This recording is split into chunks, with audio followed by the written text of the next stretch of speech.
고려가 거란의 침략을 받아서 전쟁을 큰 전쟁 3번을 치르는데요.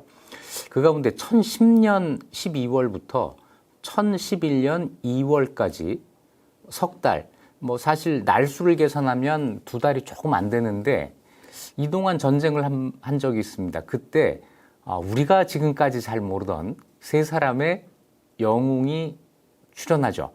강감찬 장군은 다 알고 있었으니까 강감찬 장군 빼고 나머지 3사람입니다. 지채문, 하공진, 양규.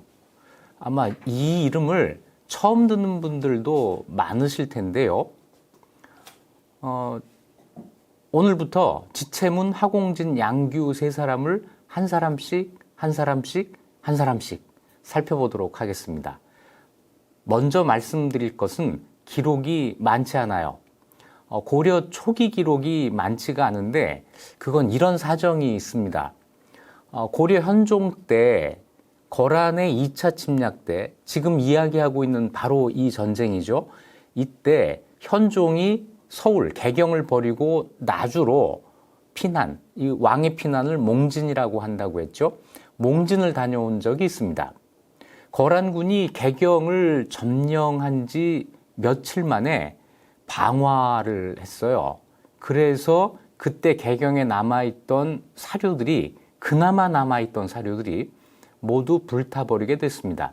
그 가운데 가장 아까운 사료가 선대왕들의 실록이에요.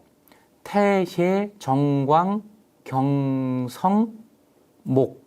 요 7왕인데 고려도 언젠가부터인지는 모르지만 실록을 만들었습니다. 이 실록이 전부 불타 없어졌고 실록을 만드는데 사용했던 아마 사초 같은 1차 자료죠. 이것도 다 없어졌고 그래서 현종이 개경을 수복한 다음에 7대 실록이라고 해서 태정광, 경성목 7왕의 실록을 다시 만들게 되거든요. 물론 이 7대 실록도 지금 남아있지 않지만 그보다 먼저 있었던 거란군이 불태워버린 그 자료들이 지금 남아있지 않아서 고려 초기 사람들에 대한 기록이 이렇게 적어진 겁니다. 자, 그런 가운데에서도 중간중간에 어떤 사건이 있을 때 이 사람들의 이름이 나오기 때문에 그걸 전부 모아서 오늘 지채문에 대한 이야기를 한번 해볼까 합니다. 지채문은 지씨죠. 그런데 흔한 지씨가 아닙니다. 지금 많지는 않지만 지금 있는 지씨는 대개 요런 지자를 쓰는 지씨예요. 그런데 지채문의 지는 요런 지자입니다. 지혜라고 할 때 그 지자예요. 지금 이 지씨가 있는지 모르겠습니다. 아마 봉산지씨라고 한 이름으로 있을 텐데 있어도 굉장히 적을 겁니다. 지금 희성이죠. 성이 지씨다. 이건 알겠는데 그리고 사망한 해가 기록이 되어 있습니다. 고려사에 지채문이 사망했다. 1026년 현종 17년에 사망했다는 기록은 있는데 그때 향년, 그러니까 사망할 때 나이가 기록되어 있지 않습니다. 이럴 경우에는 생년을 알 수가 없습니다. 되게 많은 사람들이 언제 사망했다, 그때 나이가 몇 살이었다, 이런 기록이 있으면 역사내에서 태어난 해를 알게 되는 건데 지채문은 그래서 나이를 모른다라는 거죠. 그나마 다행인 것은 고려사 열전에 한편으로 들어가 있어요. 고려사 열전에 들어간 것을 입전이라고 하는데요. 고려 500년 동안 입전된 사람이 1000명 정도입니다. 굉장히 적죠. 왜 1000명 정도라고 하냐면요. 세는 사람마다 다 다르게 세요. 언젠가 한번 그 대학원 수업에서 한 몇 명이 다 이거 한번 세본 적 있습니다. 우리 이거 같이 한번 세보자.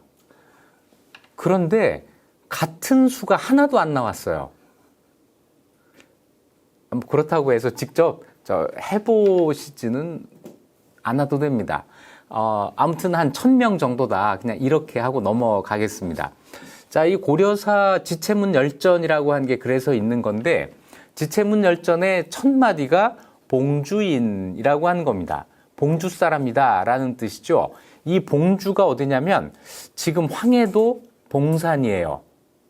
황해도 봉산이라서 봉주 지씨 또는 봉산 지씨 이렇게 부르죠. 봉주가 뒤에 봉산군이 되거든요.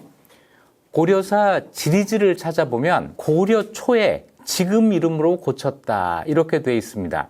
대체로 고려 초라고 하면은 고려 태조 때, 구체적으로는 고려 태조 23년 서기 940년을 가리키는 경우가 많은데, 고려 태조가 후삼국을 통일한 직후에 전국의 군현 이름을 정하고 군현의 격을 정했다, 등급을 정했다, 이런 말씀을 한번 드린 적이 있습니다.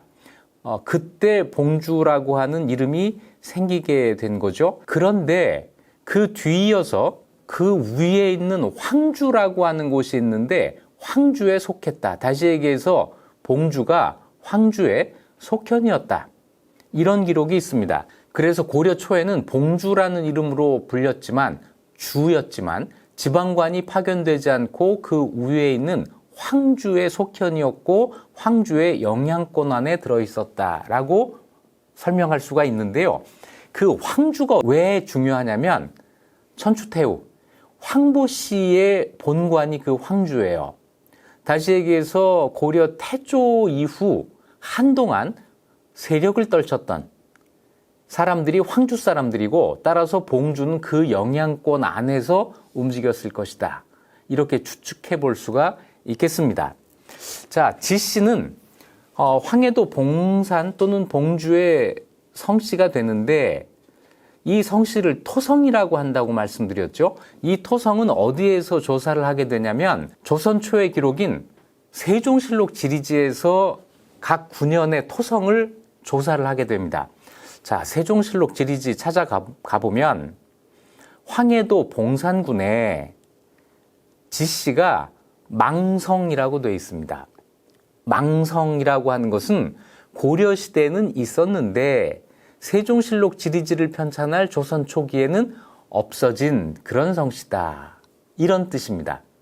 자, 그러니까 고려시대에는 봉주에 지씨가 있었다. 자, 이 정도를 확인할 수 있는 거죠. 봉산지씨 유명한 사람이 누가 있나요? 지체문이 제일 유명합니다. 지체문이 봉산지씨의 시조예요. 그리고 지체문의 증손자가 진옥연이라고 하는 사람인데 이 진옥연은 나중에 이자겸과 척준경을 제거하려다 오히려 죽음을 당한 그런 사람입니다. 그래서 지체문의 열전 뒤에 진옥연에 대한 이야기가 붙어 있어요. 자, 이렇게 붙어 있는 이것을 이제 부재되어 있다라고 이야기하는데 왜 대학원생들이 이 고려사 열전에 입전된 사람을 셀 때 사람 수가 그렇게 차이가 났냐면은요, 이렇게 부재되어 있는 사람을 한 사람으로 넣을 것인가 말 것인가 하는 세는 원칙에 차이가 있기 때문에 그랬던 거죠.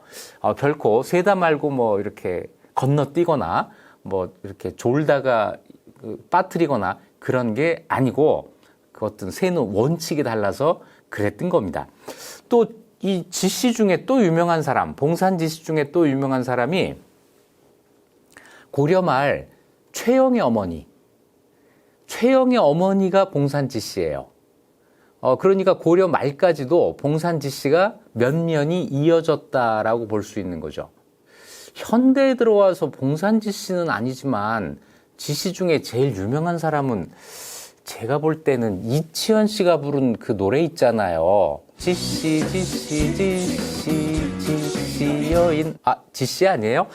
아무튼 그렇습니다. 지체문에 대한 기록이 굉장히 적습니다. 열전이 있기는 한데 이 열전이 지체문에 대한 이야기라기보다는 지체문의 활약상, 다시 얘기해서 전쟁에 대한 이야기라서 그거 빼고 지체문이라는 사람을 알 수 있는 기록은 정말 손에 꼽을 정도인데요. 첫째, 현종 1년에 중랑장에 임명했다라는 기록이 나옵니다. 이것이 지체문에 대한 첫 번째 기록이에요. 중랑장이라고 하는 것은 무반직입니다. 그 당시 무신의 관직이 되는데요. 품계는 정오품입니다. 정오품이면 그렇게 낮지 않은, 하지만 높지도 않은 딱 중간 정도의 군사 지휘관이 되는데, 중랑장은 정오품 관직이고요. 한 500명 정도의 군사를 지휘하는 군대 지휘관입니다. 앞으로 무관, 무신의 관직이 계속 나올 거라서 이참에 한번 정리를 해놓고 넘어가죠.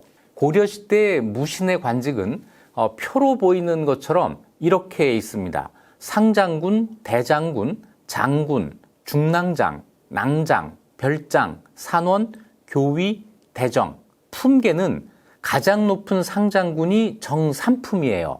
그리고 대장군 정삼품, 장군 정사품, 중랑장 정오품 이렇게 쭉 내려가게 되고, 맨 아래에 있는 대정이 25명을 지휘하게 됩니다.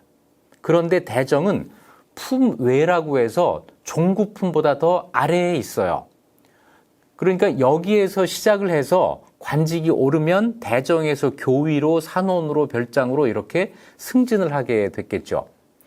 아시는 것처럼 고려의 중앙 군대는 2군 6위 모두 8개의 부대로 구성이 되어 있습니다. 2개의 군과 6개의 위가 있는데요. 자, 이름이 이렇죠. 응양군부터 간문위까지 이렇게 있는데, 상장군과 대장군은 각 군 위에 1명씩 있습니다.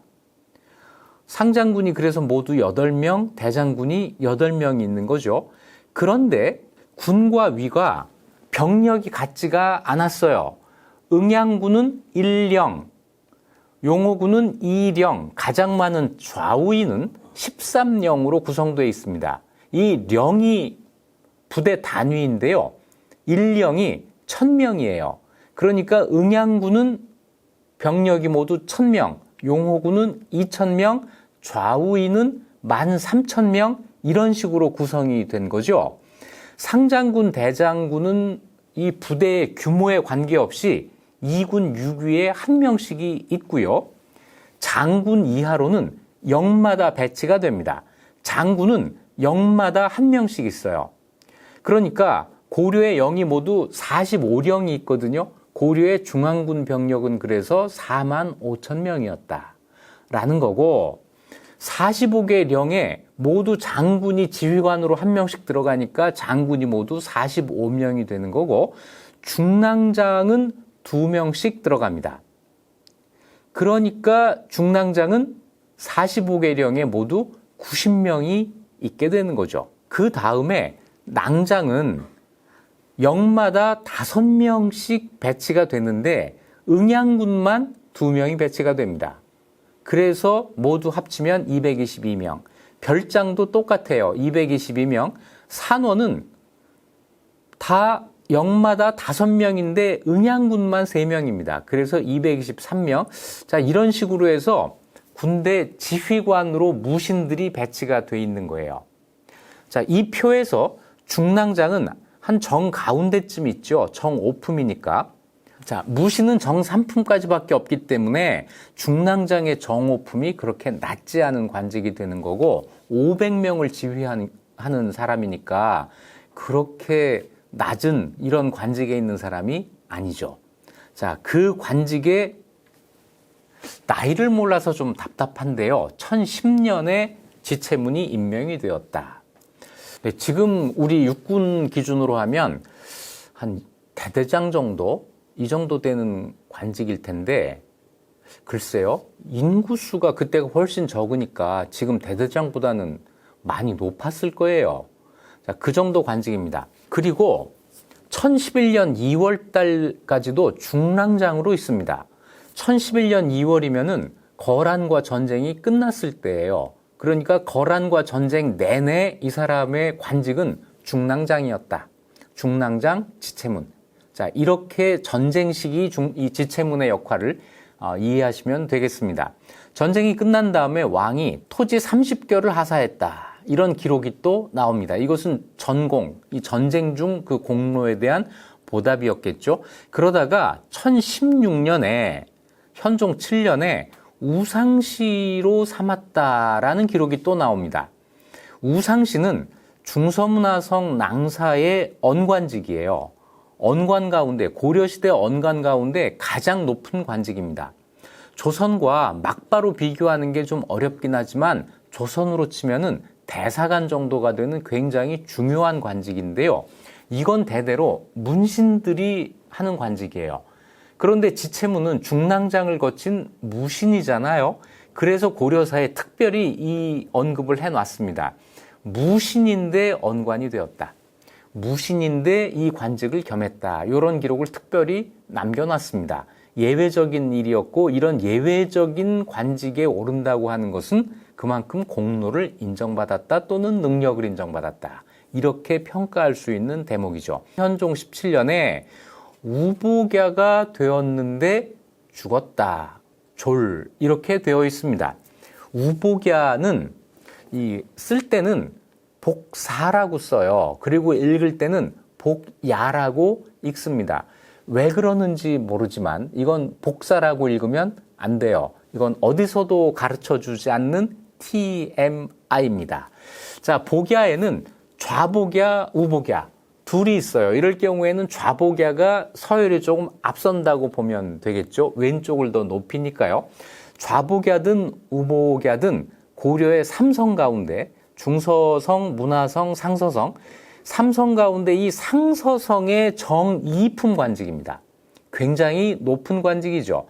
대체로 고려에서는 종이품 이상을 재신이라고 하는데 상서성의 복야는 그 취급을 받지 못해요. 왜냐하면 하는 일이 없는 관직입니다.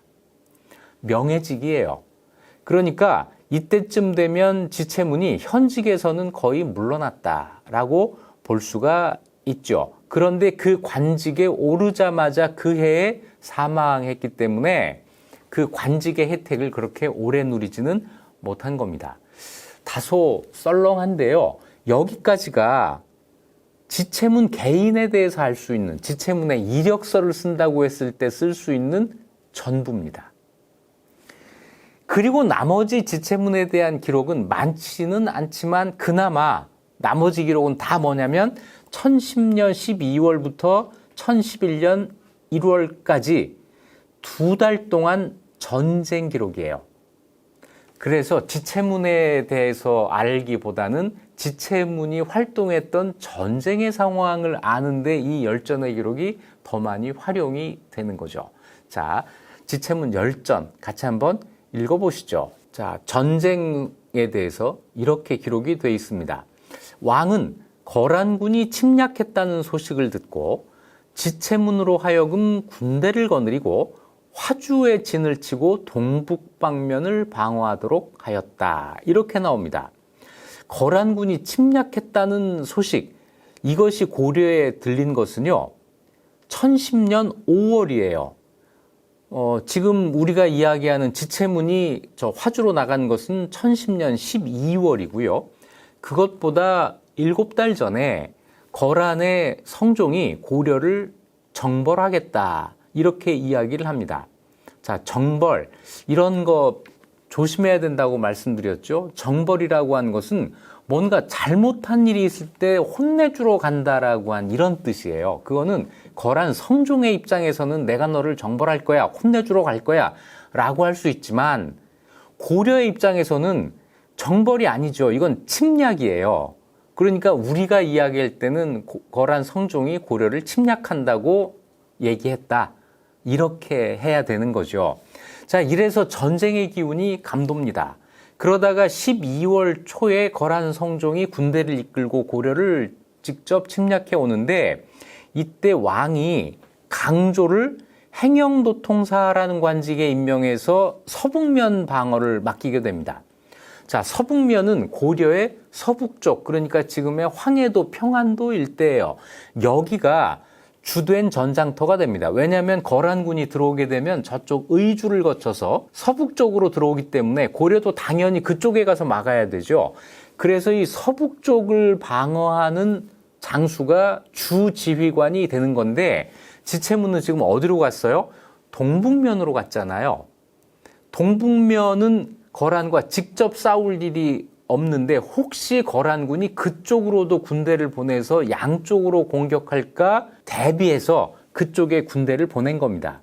그러니까 이 주된 전쟁터의 다른 방향에 있는 보조 군대 이런 느낌이 강하죠.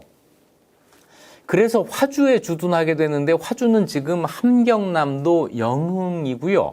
이 화주가 우리 국사 교과서에 나오는 한 대목이 있죠. 몽골과 전쟁이 끝난 다음에 몽골이 화주 이북을 쌍성총감부라는 걸 만들어서 직접 통치를 한 적이 있습니다.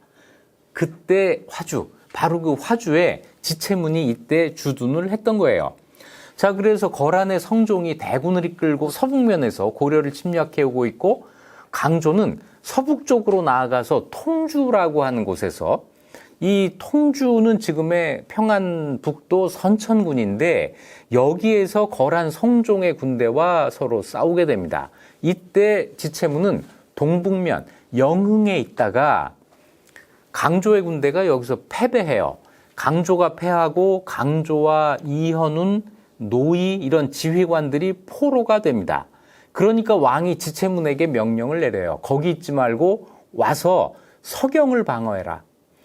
통주가 뚫리게 되면 그 다음에 이 거란군을 막을 수 있는 요새는 서경, 평양이 되거든요.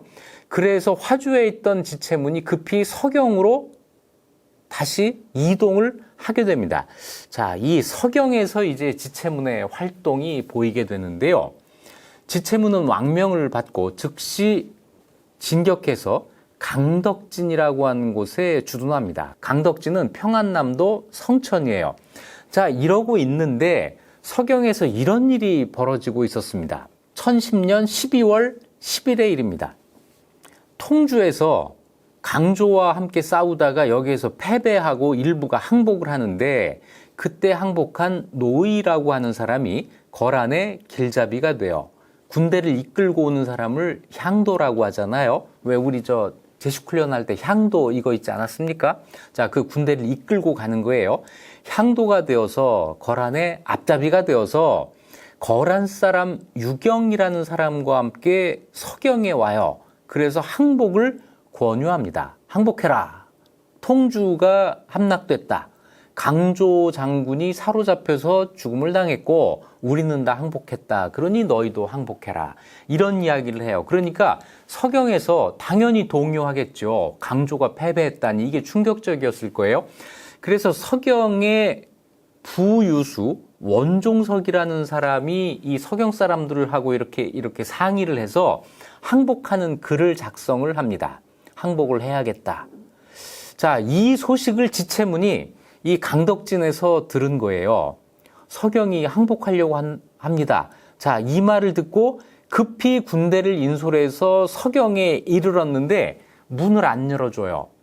왜냐하면 서경 사람들은 우리 항복하기로 했는데 거란과 싸우자고 하는 고려군이 들어오니까 들어오면은 일이 복잡해지잖아요. 문을 안 열어줍니다. 그러니까 이 지체문의 부하예요. 최창이라는 사람이 서경 분대여사 조자기를 불러서 분대여사라고 한 건 뭐냐면 서경에 설치된 관청이 서경 분대고요. 거기에 파견된 어사의 관직을 가진 사람입니다. 이 사람은 개경에서 파견된 사람이에요. 그러니까 서경 사람이 아니죠. 그래서 이렇게 말을 할 수가 있었던 겁니다. 조자기를 불러서 말하기를 우리가 왕명을 받들어서 이렇게 급히 왔는데 지금 들어오지 못하게 하니 이게 왜 그러는가? 라고 물으니까 조자기가 노이가 왔고 그래서 항복을 권유했고 그래서 지금 우리가 항복하려고 합니다. 이렇게 여차저차 다 이야기를 한 거예요. 그러고는 저는 거기에 동의하지 않습니다. 해가지고 자기가 문을 열어줬다는 거예요. 이 조자기가 문을 열어주니까 지체문이 군대를 이끌고 남쪽 회랑으로 해서 서경에 주둔을 시키는데 성공합니다. 이 상태에서 자, 그러면 저 항복하려고 했던 저 사람들 어떻게 할까? 그리고 마침 항복을 권유하러 온 그 사람들, 그러니까 고려에서 항복해서 앞잡이가 된 노이라는 사람, 이 사람이 데리고 온 거란 사람 유경, 이 사람들이 아직 서경에 있었거든요. 그러니까 이 사람들을 잡자, 이 사람들 사로잡고 우리가 싸우자, 이렇게 이야기를 해요. 그랬더니 서경 부유수였던 원종석이 그러면 안 됩니다. 이 사람은 계속 겁을 내고 있었던 거예요. 항복하려고 했는데 지체문 군대가 들어오는 바람에 항복을 일단 보류한 상태에서 지체문이 더 강하게 이거 우리 노이, 유경 사로잡고 싸우자 그랬더니 안 따라요. 그래서 지체문이 여기서 싸움을 하지를 못하고 서경성 북쪽으로 군대를 보내서 노이와 유경이 거란군으로 돌아가는 것을 기다렸다가 그 사람들이 갖고 가는 그 항복하겠다는 문서 있잖아요. 이걸 빼앗아요. 그래서 이걸 불태워버립니다.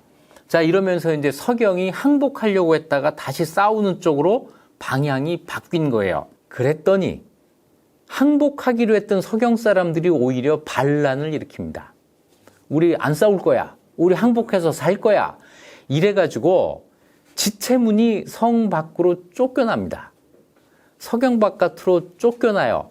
글쎄요, 이건 전쟁 중에는 흔히 있을 수 있는 일이라는 생각이 들어요. 우리가 싸울 수 있을까? 싸우면 질 텐데 이렇게 되면 사람들이 항복할 생각을 많이 하게 되는 거죠.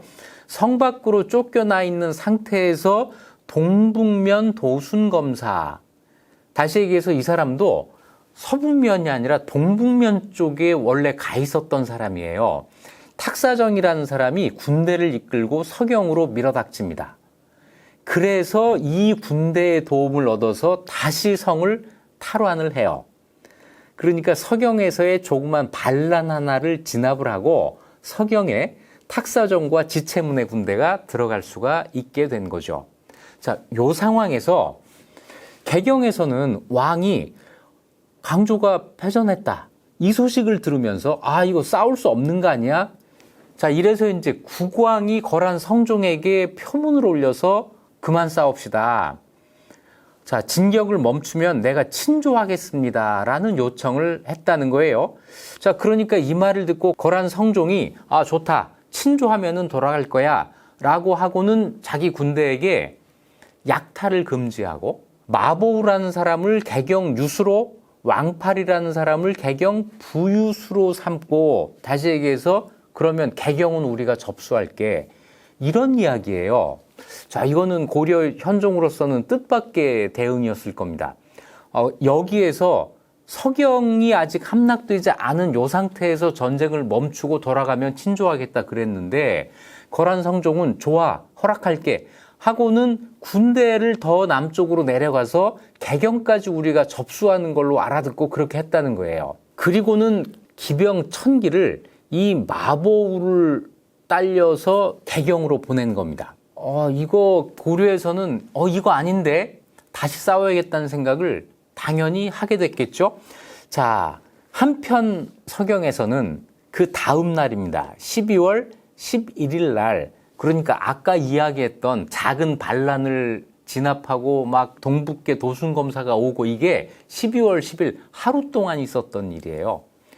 자, 그렇게 돼서 서경으로 다시 들어갔는데 12월 11일 날 거란주가 한문인진사 한기라는 사람에게 돌격기병 200기를 거느리고 서경 북문을 공격하게 했다. 한기가 성 밖에서 소리쳐 말하기를 황제께서 지난번 유경과 노이를 시켜 조서를 보내 알아듣게 타일렀는데, 항복하라고 타일렀는데 어찌 지금까지 소식이 없느냐. 소식이 왜 없는 거죠? 네, 지체문이 그 소식을 중간에 가로채서 불태워버렸잖아요. 항복하겠다라고 하는 이 표문을. 왜 소식이 없느냐. 만약 명령을 거역하지 않을 거라면 서경 유수와 관료들은 다 나와서 나의 명령을 받도록 해라. 항복을 독촉한 거예요. 자, 이 말을 듣고 탁사정과 지체문이 서로 모의해서 날랜 기병을 거느리고 돌격하게 했다. 갑자기 한기가 끌고 온 거란군을 공격한 거죠. 그래서 한기 등 100여 명을 베고 나머지는 모두 사로잡으니 살아서 돌아간 자가 하나도 없었다. 200기가 왔거든요. 200기 중에 100명을 죽이고 나머지는 사로잡고, 이런 전과를 거둔 거예요. 자, 이제 탁사정은 더 나가서 지체문을 선봉으로 삼아서 성 밖으로 나가서 을름과 싸우게 합니다. 이 을름은 누구죠? 마보우를 호송해서 온 기병 1000기를 지휘한 바로 그 사람이에요. 이 을름과 싸우게 합니다. 여기서 이겨요. 그래서 을름과 마보가 패해서 도망쳤다.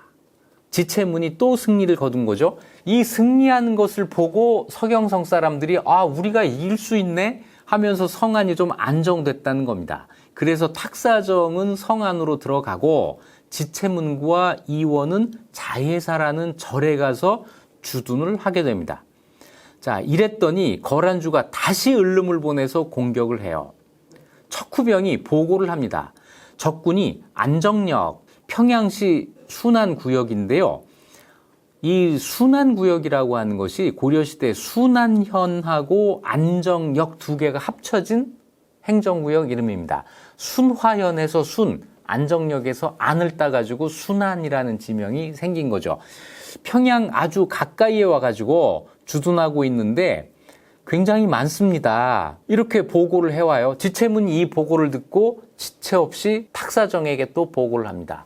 지체문이라 지체 없이. 네, 아재 개그였습니다.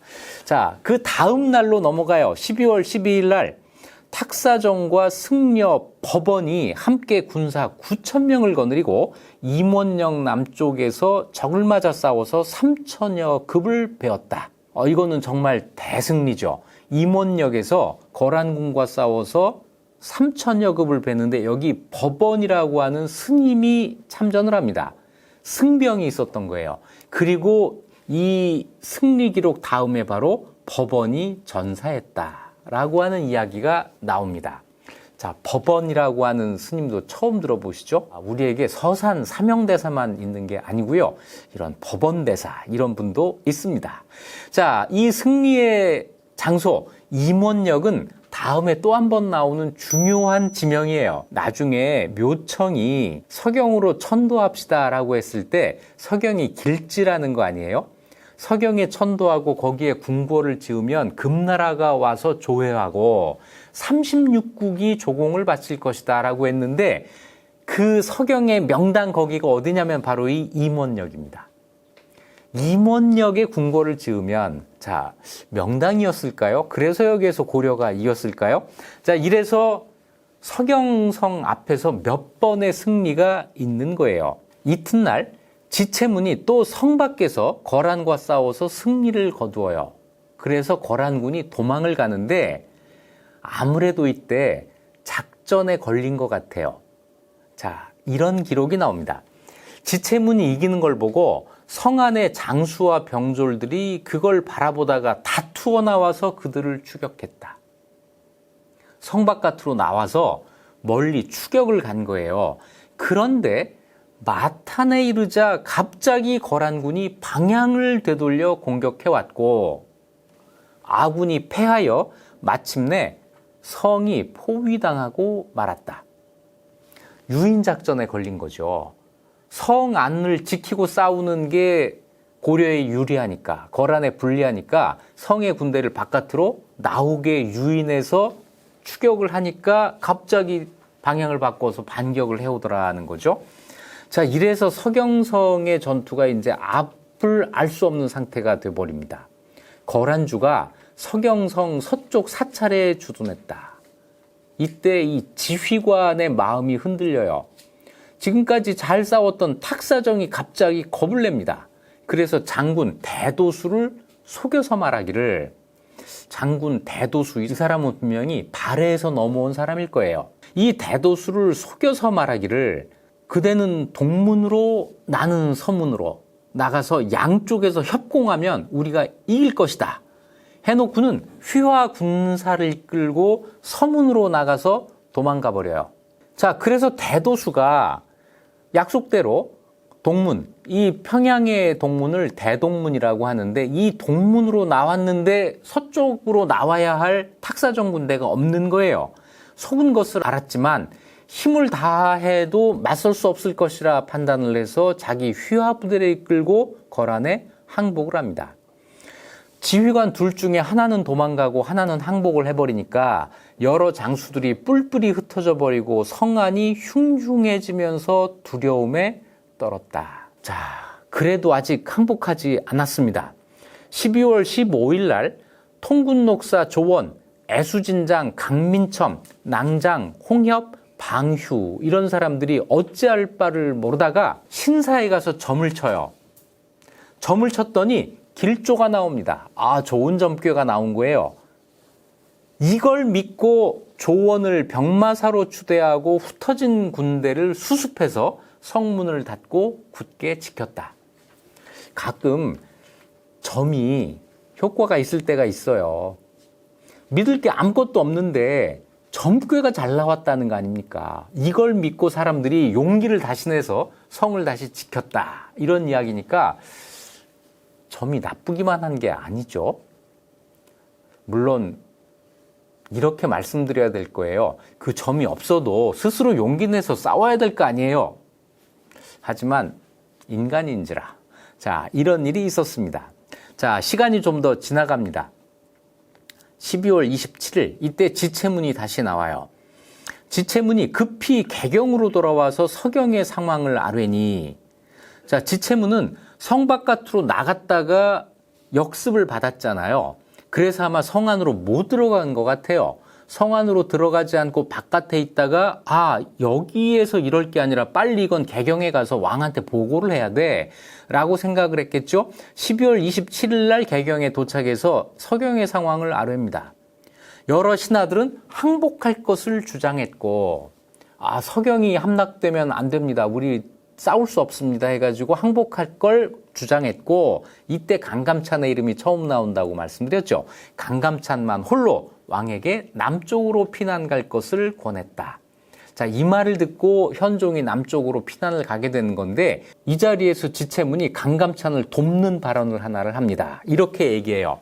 제가 비록 둔하고 겁이 많으나 곁에서 견마지로를 다하겠습니다. 제가 도와드리겠습니다. 남쪽으로 내려가시죠. 이렇게 이야기를 한 거예요. 그러니까 왕이 지체문에게 뭐라고 하냐면, 그대는 이미 바깥에서 수고를 했는데 또 호위를 하겠다고 하니 매우 가상하게 여기노라 하면서 술과 음식 그리고 은으로 된 말 안장을 하사했다.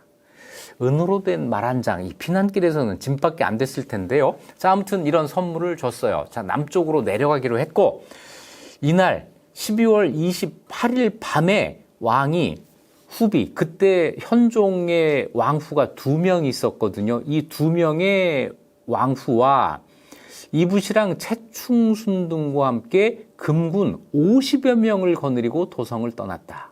굉장히 단촐한 행렬이에요. 이 행렬을 지킬 군인이 50명밖에 안 된 겁니다.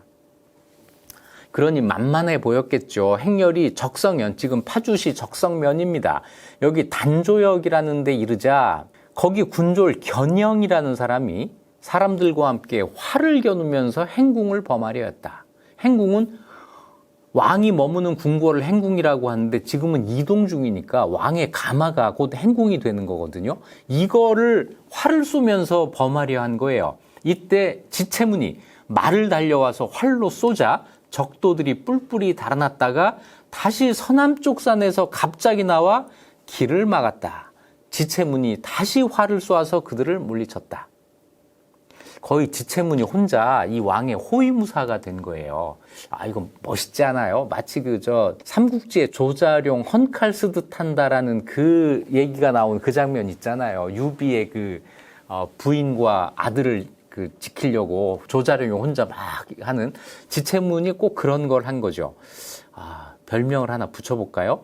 지자룡? 12월 30일 날에는 이런 일이 있었습니다. 왕의 행렬이 창화현, 지금의 경기도 양주시예요. 여기 당도하자 어떤 향리가 말하기를, 왕께서는 제 이름과 얼굴을 아십니까? 이러는 거예요. 왕이 저걸 혼낼 수도 없고 참 대답을 하자니 그렇고 해서 못 들은 척하자 그 향리가 성을 내면서 소란을 피우자고 해요. 이게 이 동네 불량배 같은 이런 행동을 한 거예요. 그러면서 여기서 이런 말을 합니다. 다른 사람을 시켜서 이제 소리쳐서 이런 말을 하게 해요. 하공진이 군사를 거느리고 오고 있다. 하공진이 여기로 오고 있다는 이런 소문을 내게 한 겁니다. 그랬더니 지체문이 무엇 때문에 오느냐, 하공진이 여기를 왜 오느냐 라고 물으니까 향리가 채웅순, 김응인 등을 잡으려고 오는 것이다 라고 했다는 거예요. 이건 무슨 얘기냐면 하공진이 왕을 보호하려고 오는 게 아니고 배반을 해서 여기로 오고 있다는 소문을 낸 겁니다. 그런데 이건 확인할 방법이 없잖아요. 이런 소문이 일단 막 들리면 왕은 불안해지잖아요. 이 소문이 들리니까 하공진이 잡으러 온다고 했던 그 김응인이라는 사람, 그 다음에 이정충, 또 낭장, 국근 이런 사람들이 도망을 가버려요. 그러니까 하공진이 자기들을 잡으러 온다고 하는 이 동네 불량배의 이 말을 믿은 거예요. 그만큼 불안한 상태였다는 거죠. 그런데 지체문과 채충순 등은 남아서 왕을 지켰다. 역시 지자룡. 지자룡은 그 옆을 지켜야 되는 거죠. 밤중에 적도들이 다시 오자 시종하던 신하들과 환관, 궁녀들이 모두 도망쳐 숨고 오직 2명의 왕후와 시녀 2명 그리고 승지, 양협, 충필 등만 시종을 했다. 이런 어려운 상황에서도 지체문이 임기응변을 잘해서 적도들이 감히 가까이 오지 못하게 했다. 이 지체문의 임기응변이라는 게 그런 거 아니겠어요? 그 조자룡 말 타고 딱 그 칼 이렇게 꺼내들고 그 왕 앞을 지키는 뭐 이런 그림으로 딱 그리면은 알맞을 것 같아요. 자, 그 다음 날입니다. 그 다음 날은 어떤 날이냐면 1011년 1월 1일 새해가 밝는 날입니다. 설날인데 세배하고 뭐 이럴 겨를이 없었어요. 지체문은 두 왕후를 먼저 숙소의 북문으로 나가게 하고 몰래 도망가게 한 거죠. 손수 왕의 말 고삐를 몰고 사이길로 가서 도봉사라는 절로 들어갑니다. 이 도봉사로 몰래 피신을 시킨 거죠. 적도들은 이것을 알지 못했다. 그러면서 지체문이 현종을 안심시켜요. 간밤에 적도들이 하공진은 아닌 것 같습니다. 지금 하공진이 왕을 배신하고 여기로 쳐들어온다 뭐 이런 소문이 있는 거잖아요. 이 적도들이 하공진은 아닌 것 같습니다. 누군지 어떻게 된 일인지 제가 가서 알아보겠습니다. 라고 했더니 현종이 지체문도 도망갈까 두려워해서 허락을 하지 않은 거예요. 내 곁을 떠나지 말아라 이러면서 잡고 있었던 거죠. 그러니까 지체문이 이런 말까지 해요. 제가 주상을 배반해서 말과 행동이 다르다면 하늘이 반드시 저를 죽일 겁니다. 제가 천벌을 받을 겁니다. 라고까지 하니까 왕이 겨우 허락을 해요. 지체문이 이제 도봉사에서 나가서 창화현으로 갑니다. 가다가 길에서 국근을 만나요. 이 국근은 누구냐면 하공진이 온다는 반란을 일으켰다는 소식을 듣고 도망갔던 관료잖아요. 근데 국군은 빈털털이 거짓골이 돼 있어요. 이런 얘기를 합니다. 옷과 짐을 모조리 적들에게 빼앗겼습니다. 도망가가지고 겨우 그 동네 불량배들한테 옷하고 짐을 다 뺏긴 거예요. 옷을 어디까지 뺏겼는지 모르겠는데 1월 1일이니까 추울 때인데 그래도 속옷은 안 뺏겼겠죠. 그러니까 얘기가 되는 거겠죠. 자, 요런 꼴로 지체문을 만나요. 그러니까 지체문이 내가 충성을 하지 못해서 그런 건데 머리를 보존한 것만으로도 족한 줄 알아라. 안 죽은 것만도 다행인 줄 알아. 그러고 있는데 그 하공진을 드디어 만나게 됩니다. 하공진이 이때 여기 왜 왔는지는 하공진 편에서 다시 말씀드리기로 하고 지체문은 하공진에게 어찌된 일이냐? 왜 당신이 여기 반란을 일으켜서 온다는 소문이 들리는 것이냐? 이렇게 따져요. 그랬더니 하공진이 이제 이러니 저러니 뭐 이렇게 쭉 이야기를 하겠죠. 과연 하공진이 반란을 일으킨 것이 아니었다. 이게 이제 확인이 된 겁니다. 이때 하공진이 거느리고 온 군대가 무려 20명이었어요. 겨우 20명을 이끌고 왕이 있는 곳으로 오고 있었던 거죠. 자, 그래서 지체문이 하공진의 군대를 이용해서 창화현으로 들어가서 적들이 훔친 말 15피를 되찾아 옵니다. 왕이 기뻐하며 문에 나가 맞이했다. 지체문이 이렇게 왕한테 말해요. 제가 알아보니 하공진이 한 일이 아니었습니다. 그리고 마침 하공진이 지금 같이 왔습니다. 하공진에게는 저 멀찌감치 떨어져서 오라고 이야기를 해놨습니다. 왜냐하면 하공진이 이끄는 군대 20명하고 우르르 같이 몰려오게 되면 왕이 그것만 보고도 놀랄 거잖아요. 그래서 자기가 먼저 가서 하공진이 한 일이 아니고 하공진도 저기 오고 있습니다. 이렇게 이야기를 하고 현종이 그 사정을 안 다음에 하공진이 왕을 만나게 하는 거죠. 굉장히 깨알 같은 배려가 있죠. 왕을 아주 굉장히 그 어려운 상황에서도 정말 조심조심 모시고 있었던 거예요. 그래서 현종이 이제 하공진을 만나게 됩니다. 자, 수고했다. 위로도 하고 그러면서 하공진한테 바로 명령을 내려요. 거란 군영에 가서 화친을 요청해라. 이래서 하공진이 현종을 만나서 현종의 명령을 받고 거란 성종에게 파견이 됩니다. 자, 하공진을 보내고 왕의 행렬은 그대로 남쪽으로 갑니다. 광주, 경기도 광주에 머물고 있는데 여기에서 왕후 두 사람이 행방불명이 돼요. 막 우왕좌왕 가는 사이에 왕후를 잃어버린 겁니다. 현종을 중심으로 놓고 이야기하면 무슨 남자가 부인을 잃어버린 거예요. 아니, 이럴 수가 있어요? 그래서 지체문에게 명해서 찾아봐라. 정말 이 현종 스타일 완전히 구긴 거예요. 그래서 지체문이 이제 찾아다녀요. 요탄역이라고 하는 데 가서 두 사람의 왕후를 찾아서 모시고 돌아옵니다. 이 광주에서 왕이 기뻐하고 사흘 동안을 머물러요. 1월 4일 날 광주를 떠납니다. 1월 1일 날 정말 많은 일이 있었던 거죠.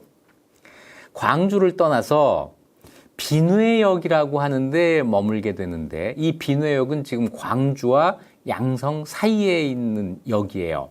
지체문이 아뢰기를 호종하던 군사들이 모두 처자를 찾는다는 핑계로 사방으로 도망을 갔으니, 그러니까 군인들도 승산이 없는 싸움이잖아요. 그러니까 다 피난하고 자기 처자식 걱정을 앞세운 거예요. 어두운 밤중에 적들이 갑자기 나타날지도 모릅니다. 우리 군인이 얼마 되지 않는데 밤중에 적들이 쳐들어오면 누가 우리 군인이고 누가 적인지 알 수가 없게 됩니다. 그러니까 군졸들의 모자에 표지를 꼽아서 일단 아군을 식별하도록 하십시오 라고 이야기하니까 왕이 허락을 했다. 아주 정말 꾀돌이 같은 이런 모습인데 저는 그보다도 정말 군인이 얼마나 없으면 이 도적들하고 섞일까봐 걱정을 해서 우리 군대에 표시를 할까 이런 생각을 하게 돼요. 그때 유종이라는 사람이 말하기를 제 고향 양성현이, 이 양성현이 지금 안성시 양성면인데요. 여기서 멀지 않으니까 제 고향으로 행차하십시오. 그러면 여기보다는 좀 나을 겁니다. 해서 왕이 양성현으로 행차를 했어요. 그랬더니 이 유종이라는 사람이 자기 이제 고향이라고 왕을 거기로 이제 모시고 간 거잖아요. 왕명을 거짓으로 꾸며서 왕의 안장을 뜯어내서 고을 사람들한테 주었다는 거예요. 그리고 동틀 무렵쯤 되니까 고을의 아전들이 전부 도망쳐 버립니다. 이 유종은 어떤 마음이었을까요? 내 고향으로 돌아가는데 이 정도는 줘야 저 사람들이 받아들일 겁니다. 라는 이런 생각이었을까요? 아니면 어차피 어려운 행차이니 왕이 갖고 있는 값진 물건을 고향 사람들한테 그냥 주는 뭐 이런 선심이나 좀 베풀어 볼까? 이런 무책임한 행동이었을까요? 그런데 유종이 또 이런 이야기를 합니다. 두 왕후를 각각 고향으로 돌려보내시고 호종하는 장졸들로 하여금 동쪽 변방으로 가서 위급함에 대비하도록 하십시오. 왕후 2명을 지금 모시고 가고 있는데 지금 너무 우리에게 짐이 됩니다. 그러니까 고향으로 돌려보내십시오. 이렇게 이야기를 한 거죠. 그러니까 현종이 지체문에게 어쩔까라고 묻습니다. 그러니까 지체문이 대성통곡하며 말하기를, 대성통곡, 소리를 내서 이제 크게 운다는 얘기인데 이거는 슬퍼서 운다기보다는 내가 이렇게 절실하게 안 된다고 말씀드리는 겁니다. 이런 표를 내는 거예요. 안 됩니다. 지금 임금과 신하가 도리를 잃고 뜻밖의 재앙을 만나 이처럼 피난을 다니고 있지만 인과 의에 따라 행동함으로써 민심을 수습해야 됩니다. 지금 아무리 궁색한 처지여도 인, 의 이런 걸 버리면 안 됩니다. 아무리 힘들어도 부인을 친정으로 이렇게 보내는 것은 인의에 어긋나는 일입니다. 그래서는 목숨은 구할 수 있지만 민심을 얻을 수 없습니다. 이거는 굉장히 문신스러운 발언이에요. 인의 이런 걸 이야기하는 무신은 잘 없거든요. 그래서 지체문이 뭔가 계속 무신으로 나오기는 하지만 책 좀 읽은 이런 느낌이 있어요. 그래서 뒤에 우상시 이런 관직에도 오를 수가 있었을 겁니다. 자, 어찌 왕후를 버리고 살 길을 구하겠습니까? 이건 사실은 어떻게 그런 생각을 하십니까? 이런 그 일종의 질책 같기도 하죠. 그러니까 왕이 장군의 말이 옳소. 사실은 중랑장이지만 그래도 이 사람을 높인 거예요. 장군의 말이 옳소. 그래서 이제 한 걸음 물러나요. 자, 일행이 사사년, 천안, 직산내에 이릅니다. 여길 지나는데 지체문이 기러기 떼가 밭에 있는 것을 보고 아, 이쯤에 왕의 그 마음을 한번 기쁘게 해드려야겠구나 하는 생각을 해서 말을 막 달려서 앞으로 가요. 그러니까 기러기가 놀라서 위로 날아오를 거잖아요. 그때 지체문이 몸을 뒤집어 위를 향해 활을 쏘아서 말을 타고 하늘을 보고 활을 쐈다는 거예요. 그래서 나르는 기러기를 쏘아 떨어뜨립니다. 이거 가능해요? 아무튼 참 이렇게 했다니까 그런 줄을 믿을 수밖에 없죠. 그러니 왕이 참 기뻐했다. 지체문이 말에서 내려 그 떨어진 기러기를 왕에게 바치며 아뢰기를 저와 같은 신하가 있는데 어찌 도적 걱정을 하시겠습니까?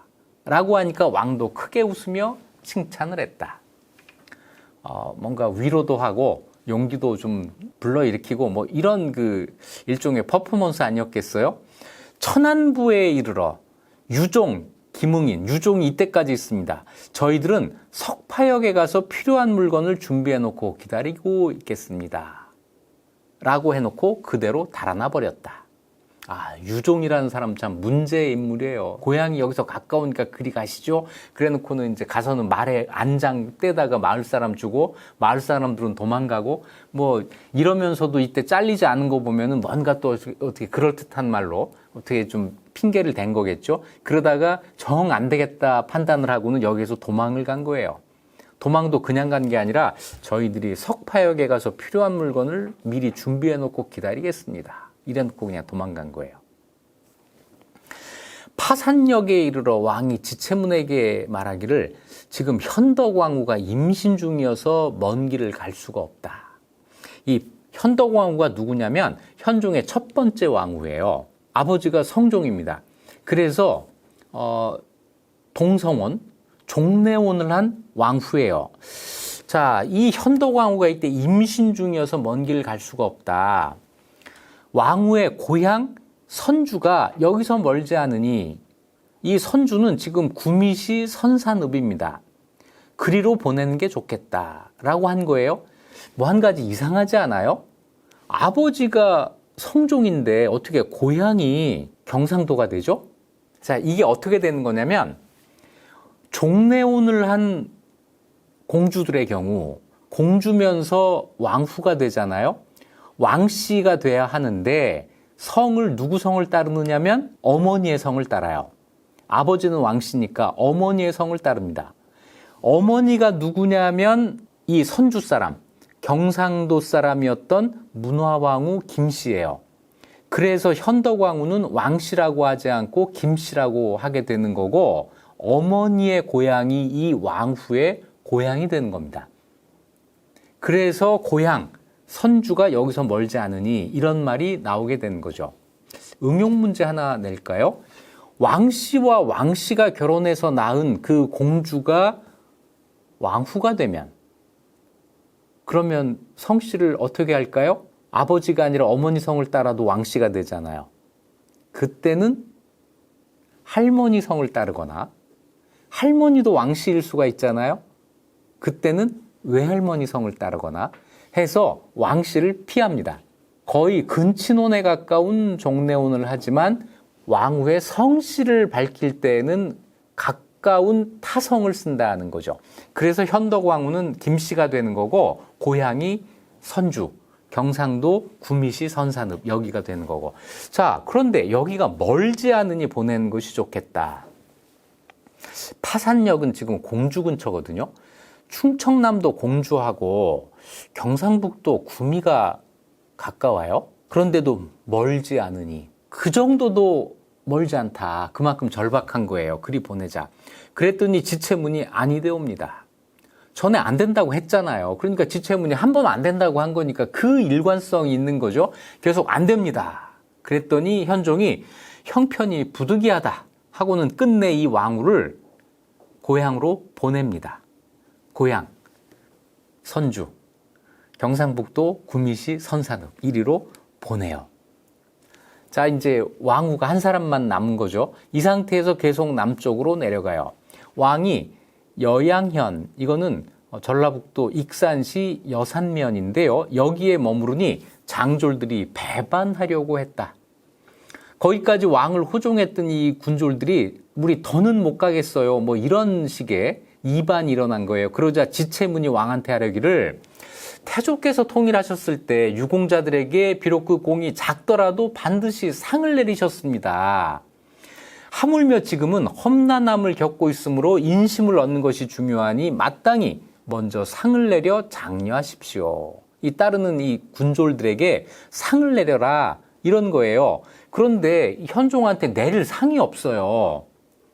가진 게 지금 없잖아요. 재물 이런 거 다 이제 뭐 뺏기거나 뭐 이랬을 테니까 자, 왕이 상을 내려야지. 그런데 왕한테는 정말 무형의 무한한 상이 있잖아요. 네, 왕이 그 건의를 쫓아서 이 장졸 16명에게 중윤이라는 관직을 줍니다. 근데 왕에게는 무형의 무한한 상, 관직이 있잖아요. 이 관직은 뭐예요? 나중에 다 회복이 되면 이 대우를 해줄 거야 라고 하는 일종의 어음이죠. 이걸 내려줍니다. 이래서 다독거려 가면서 내려가요. 삼례역에 이르자, 여기는 전라북도 완주군 삼례읍입니다. 여기에 이르자 전주절도사 조용겸이 평상복 차림으로, 야복이라고 돼 있어요. 평상복 차림으로 어가를 맞이했다. 이건 굉장히 무례한 겁니다. 왕을 맞이하는데 자기가 입고 있던 옷, 말하자면 집에서 입고 있던 추리닝 차림에 삼선 슬리퍼 신고 왕 앞에 나타난 거예요.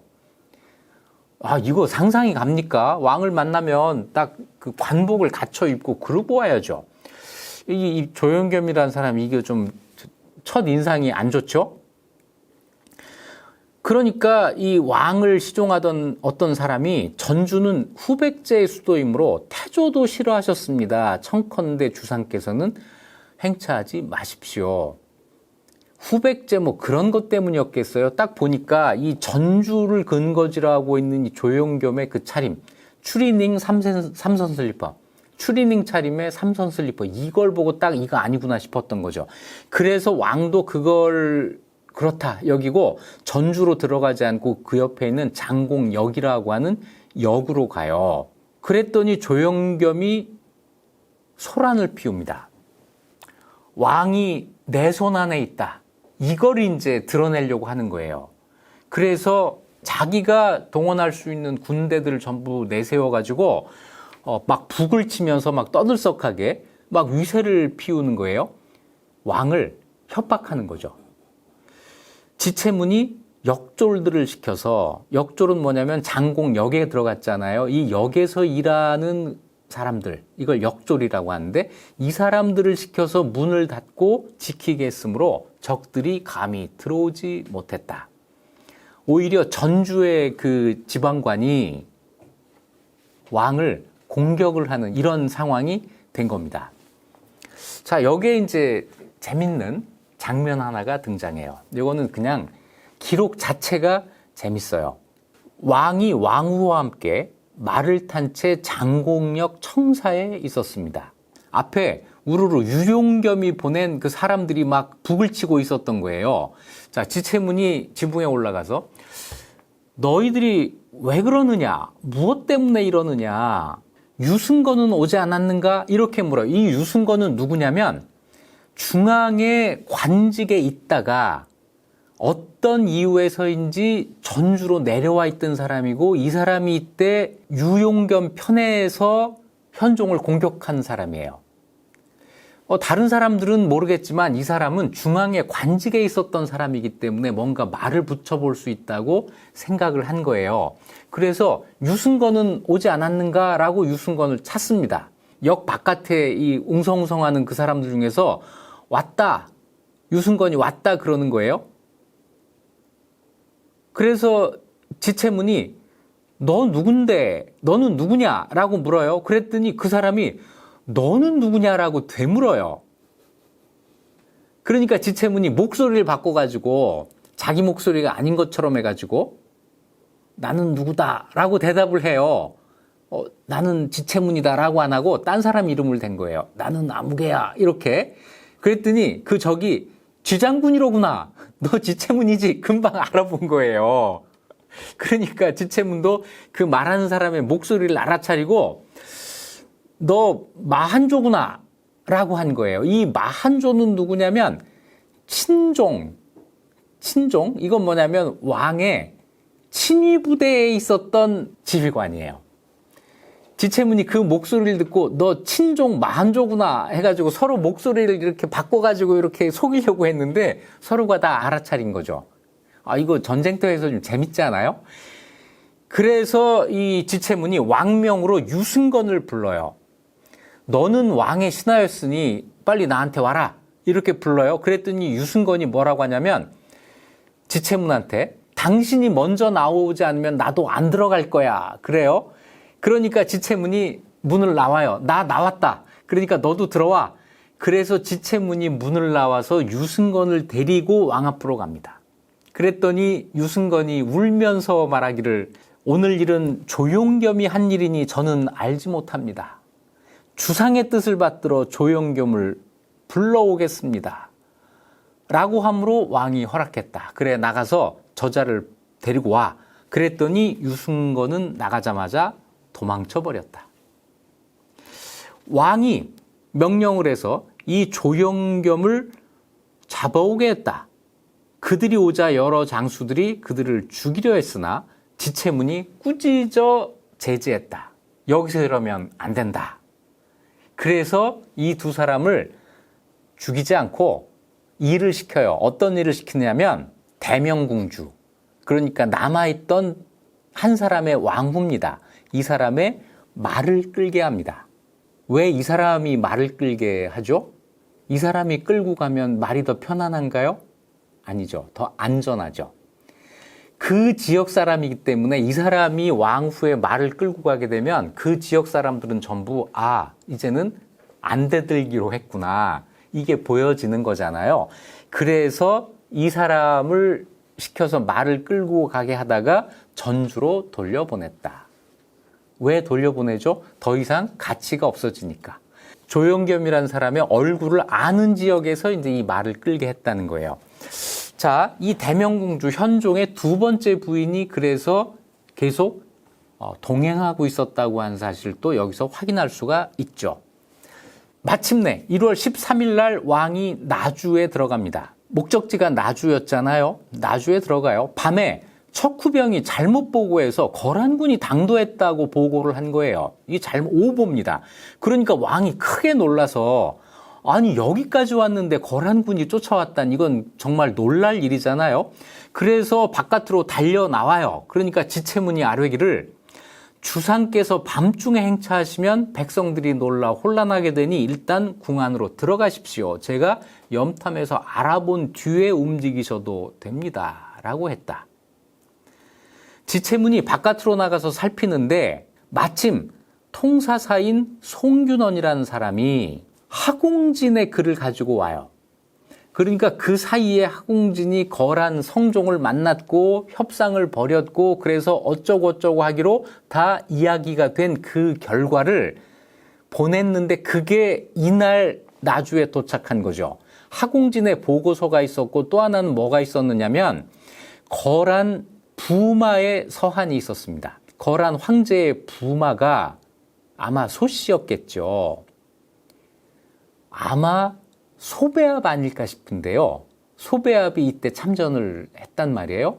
이 소배압으로 보이는 그 부마에 서한이 이때 같이 와요. 자, 이제 지체문이 됐다 하면서 이들을 데리고 이제 왕한테 가니까 그때 비로소 왕이 하공진의 문서를 보고 거란군이 후퇴, 물러갔다는 사실을 알게 되었다. 거란군이 1월 11일 날, 그러니까 이런 그 일이 있기 이틀 전에 철수하기로 결정을 하고 철수를 시작을 했습니다. 이 사실을 이때 알게 됐다는 거죠. 그런데 그 부마의 서한도 같이 왔잖아요. 이거는 거란 글자를 해독하는 사람이 없어 그 내용을 끝내 알지 못했다. 네, 이게 뭐야? 이러고 그냥 자, 거란에서는 이 부마의 서한을 통해서 우리의 뜻을 잘 전했다라고 생각을 했겠지만 고려에서는 사실은 해독하지 못하고 그냥 버린 거예요. 옛날 외교는 이런 식입니다. 통역이 아직 되지 않는 상태에서는 이렇게 서로 자기 편한 대로 생각하고 내가 말했잖아 라고 했지만 듣는 쪽에서는 나 그런 말 들은 적 없는데 이런 서로 편하게 오해하면서 외교를 하고 있었다라는 거죠. 자, 어쨌거나 이래서 거란군이 물러났다는 소식을 듣고 현종이 한숨을 돌리게 됩니다. 그리고 개경, 서울로 다시 돌아오게 되는데 돌아오다가 공주에 이르러 지체문에게 갑자기 토지 30뼘을 하사해요. 이때쯤 생각하니까 지체문이 굉장히 고마웠던 모양이죠. 교서를 이제 내립니다. 교서의 내용은 이렇게 돼 있어요. 짐이 적의 침략을 피해 허둥지둥하며 먼 길을 갔는데 호종하던 신하들이 모두 도망가고 오직 지체문만이 온갖 풍상을 무릅쓰고 산 넘고 물 건너 말고삐를 잡는 수고를 사행하지 않으면서 끝까지 송죽의 절개를 지켰다. 송죽, 소나무, 대나무와 같은 절개를 지켰다. 참으로 빼어난 공적이 많으니 어찌 특별한 은혜를 아끼겠는가. 그래서 지체문에게 특별히 토지 30뼘을 하사한다 하는 거죠. 그리고 돌아와서 관직 생활을 계속했는데 현종 17년 1026년에 우복야가 되면서 그해 사망을 합니다. 그런데 거란과의 2차 전쟁 이후 지체문이 죽기 전 그 사이에 거란의 3차 침략이 있어요. 강감찬 장군이 활동하는 3차 전쟁이 있는데 이때는 지체문의 이름이 나오지 않습니다. 현직에는 있었는데 그 전쟁에서는 특별한 활동을 하지 않았다라고 하는 거죠. 현종에 이어서 아들 덕종이 즉위했을 때 특별히 지체문의 공로를 한번 언급한 적이 있어요. 왕이 직접 이런 말을 합니다. 고 상장군 좌복야 지체문은 왜 우복야였다가 죽었는데 상장군 좌복야라고 할까요? 요건 죽은 다음에 한 등급이 올라간 걸 거예요. 그래서 우복야가 죽은 다음에 좌복야로 한 등급이 올라간 겁니다. 그리고 상장군은 살아있을 때 상장군이었다기보다는 죽은 다음에 증직으로 받았을 가능성이 높아요. 자, 어쨌거나 고 상장군 좌복야 지체문은 선왕께서 남행하실 때 홀로 충절을 온전히 하여 공훈이 제일이니 마땅히 공로를 기록하여 후세에 권장하도록 하라. 이것이 지체문에 대한 기록의 끝입니다. 그리고 증손자는 진호견이다. 이런 말이 나오게 되는 거죠. 자, 지체문에 대해서 알 수 있는 모든 것입니다. 하지만 지체문이 어떤 이야기의 주인공이 된다면 또는 조연으로라도 출연을 하게 된다면 이것보다 훨씬 더 많은 이야기가 만들어지겠죠. 이 적은 기록과 풍부한 이야기 사이의 공백을 메우는 역할을 하는 사람이 바로 작가입니다. 작가는 역사 다큐멘터리를 쓰는 게 아니죠. 역사적 사실을 근거로 해서 이야기를 만드는 사람입니다. 이걸 우리는 인정을 해줘야 되고 그런 만큼 사극이 픽션이라고 하는 사실도 당연히 받아들여야 되겠죠.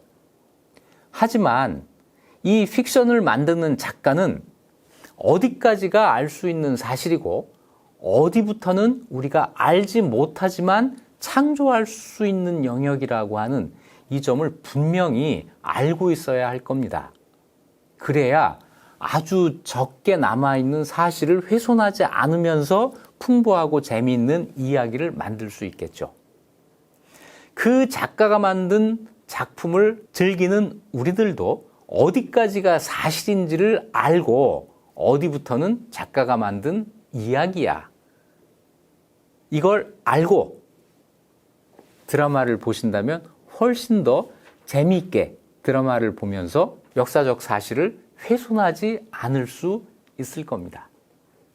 그래서 역사는 이익 주는 역사에서.